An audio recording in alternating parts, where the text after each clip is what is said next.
Monsieur le ministre de la Santé, Messieurs les ministres de la Santé, des Infrastructures, de la Jeunesse et des Sports,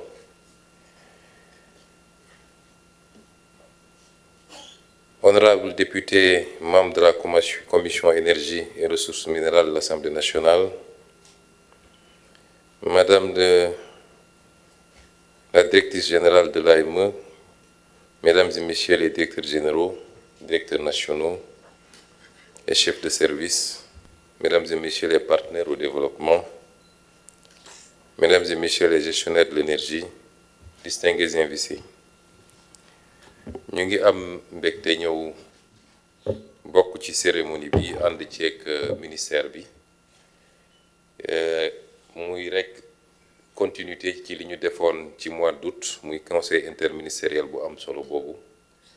ñu jagle woon ko lépp li nga xam ne day jëm ci yàqanal rawatina yàqanal li nga xam ne mooy énergie te ci biir énergie ñu ràññee ci li nga xam ne mooy courant bi lu am solo la ci ñaari fànn bi ci njëkk mooy bu dee jotaay bi ñu am tey dañ ko jagleel dañuy jëfandikoo ci énergie courant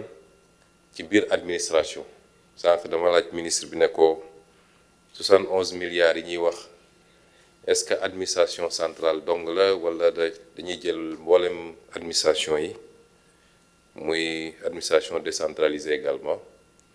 waaye madame la directrice générale bi muy def présentation tontu na ci laaj bi kon dañ ko jagleel rek di jëm ci administration muy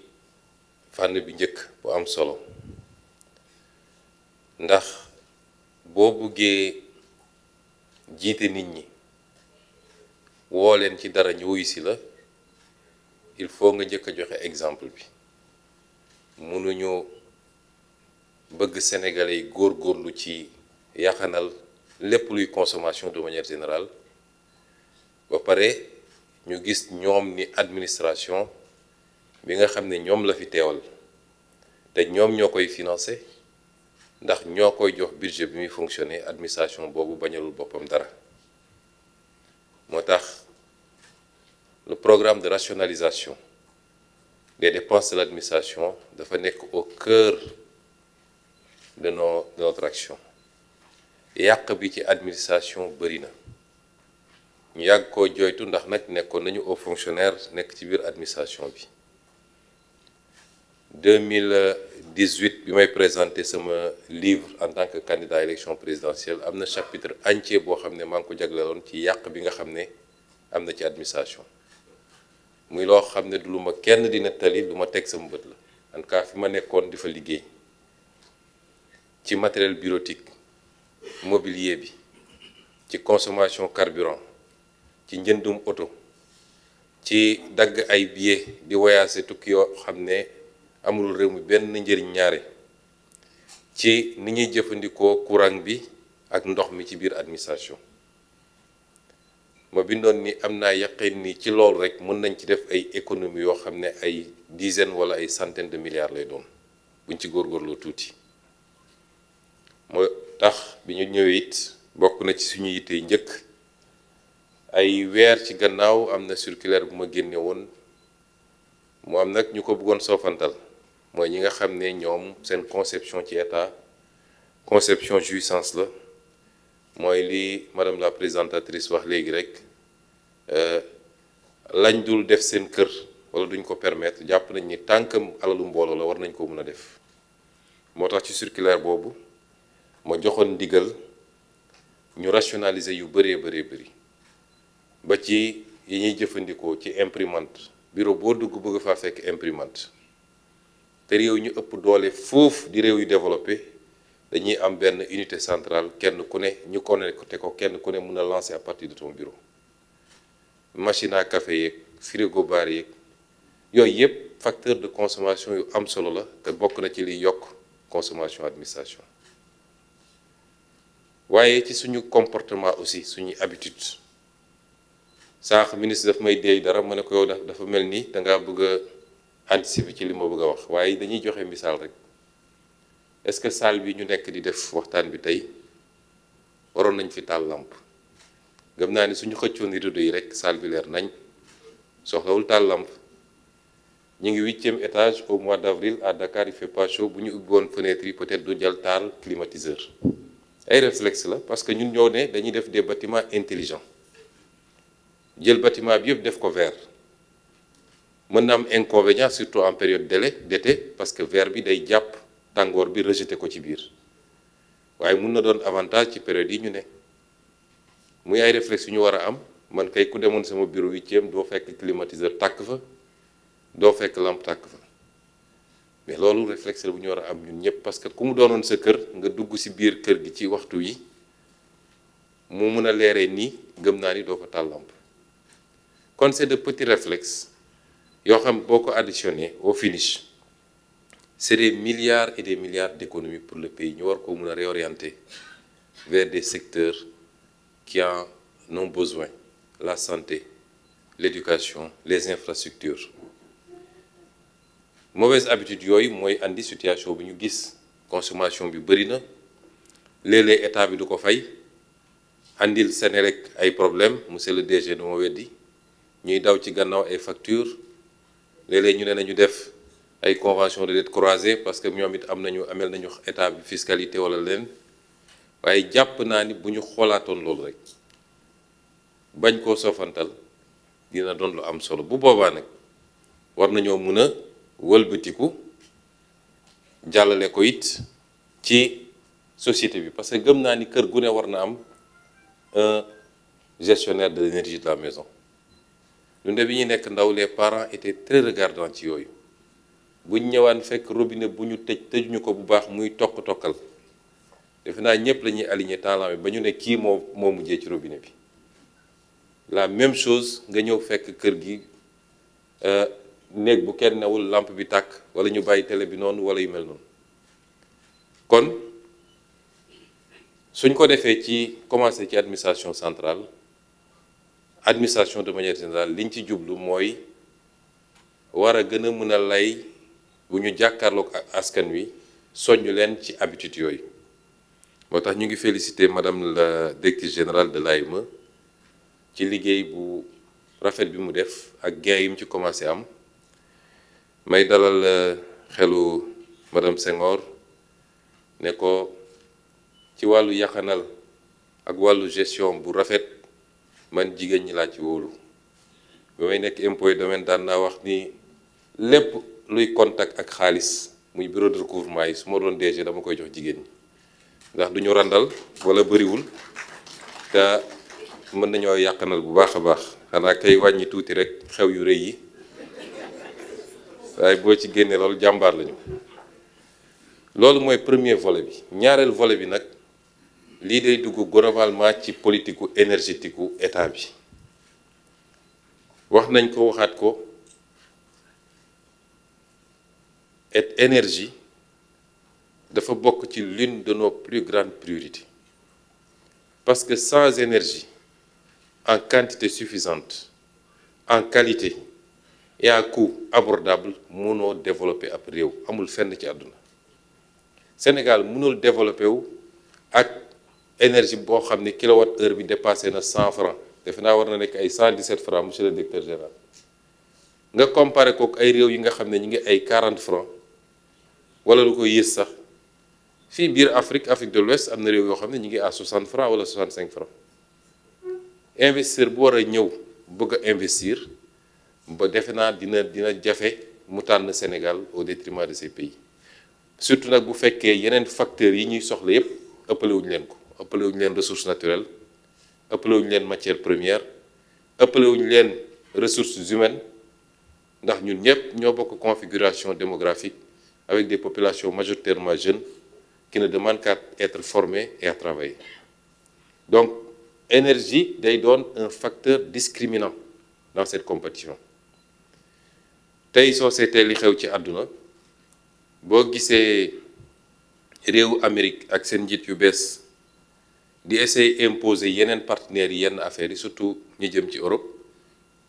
bokk na ci li ñu leen gën a ëppale mooy énergie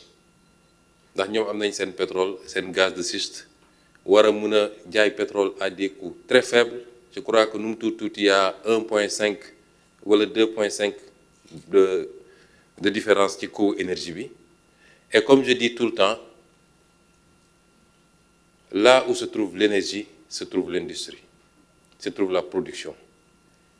Les pays d'Asie du Sud-Est l'ont réglé depuis longtemps, moo tax ñu mënoon am les délocalisations massives. Kon ñun ñëpp il faut ñu dëppoo xam ni problème mu énergie du problème mu Sénégal, problème mu sénégalais yëpp la. Il faut qu'on réussisse ce pari. Réussir bi nag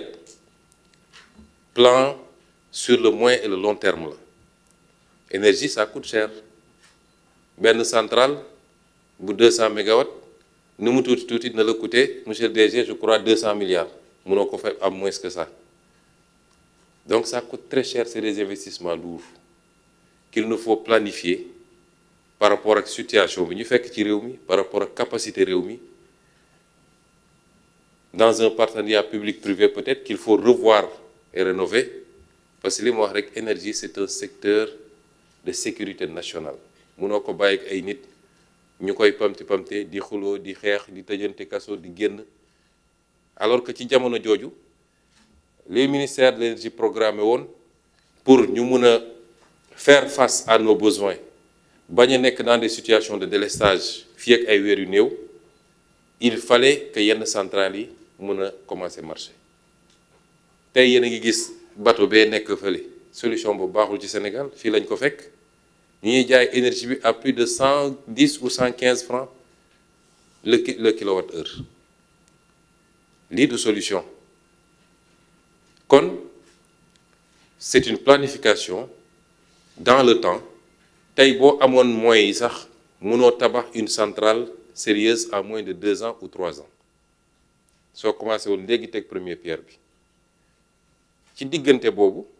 lii ñu wax ni dafa am solo planification nee nañu à l'horizon 2050 suñu objectif c'est d'atteindre 10 000 mégawatts-heure 10 000 mégawatts. Tey ñu ngi à moins de 2000 mégawatts la ñuy produire au Sénégal compte tenu de certaines solutions yoo xam ne ñëpp xam nañ ni de solution kon loolu ñu war a def étaler ko dans le temps il faut que ñun ñëpp ñu accompagner ko mooy ñu méngale suñu consommation adapter suñu consommation ci planification stratégique boobu di dem ndànk-ndànk. Énergie il y a les énergies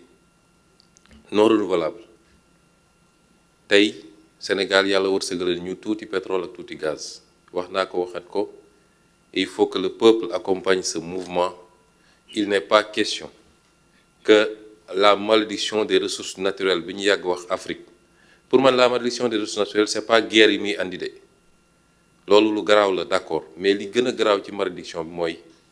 nga toog ci ressources naturelles te bénéficier wu la ñu koy exploiter di ko génne te yow bénéficier wu la loolu mooy malédiction ressources naturelles. Moo tax suñu option indépendamment lañ fi fekk ci ay contrats yoo xam ne signé nañ ko ba pare te mu engagé état ak état bu munti doon ñoo ngi ci jéego yi ak liggéey yi pour réapproprier wu suñu ressources yooyu ba la ci ëpp des biir réew mi bu ko defee ci ressources renouvelables yi l'option étant d'aller vers le gaz nga xam ne parmi les énergies fossiles je crois que c'est l'une des moins polluantes en tout cas ñu fexe ba ak gazoduc bi fexe ba andi gaz bi fii la ñu war a bëgg a def lu niroog Ndar énergie centrale Ndar énergie wala West Africa énergie ñu def ci yeneen ak yeneen yu bari ci réew mi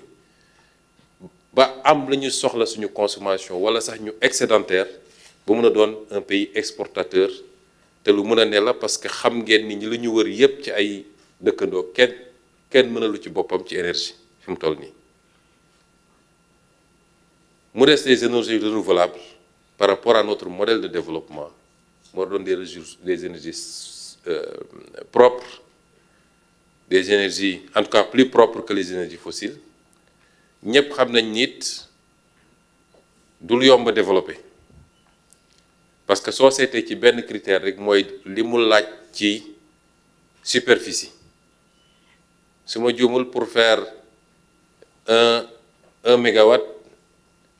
je crois qu'il faut 1 hectare kon tey soo bëggoon def centrale 500 mégawatts il te faut 500 hectares donte léegi am nay technologie yu bees yoo xam ne mun na permettre ñu suspendre ko yu demee noonu waaye ba léegi dina limiter activité yi kon c'est les énergies sur lesquelles nous avons fait nos options am na yu bëri yoo xam ñu ngi ciy liggéey offre yi bëri na ministre bi mi ngi ciy liggéey ànd ceeg DG Senelec ak tous les techniciens waaye gëm naa ni mënul permettre peut-être ci mix énergétique bi à tout casser mën na représenter 25% ou 35%, mais ça va être très difficile mu weesu loolu dëgg-dëgg léegi nag planification boobu ñuy def di ci liggéey war ci ànd ak ñëpp fi muy amee solo mooy ñu partager kook askan wi. ndaje tey bi dafa rëy lool parce que comme lañ koy waxee boo bëggee servir boo bëggee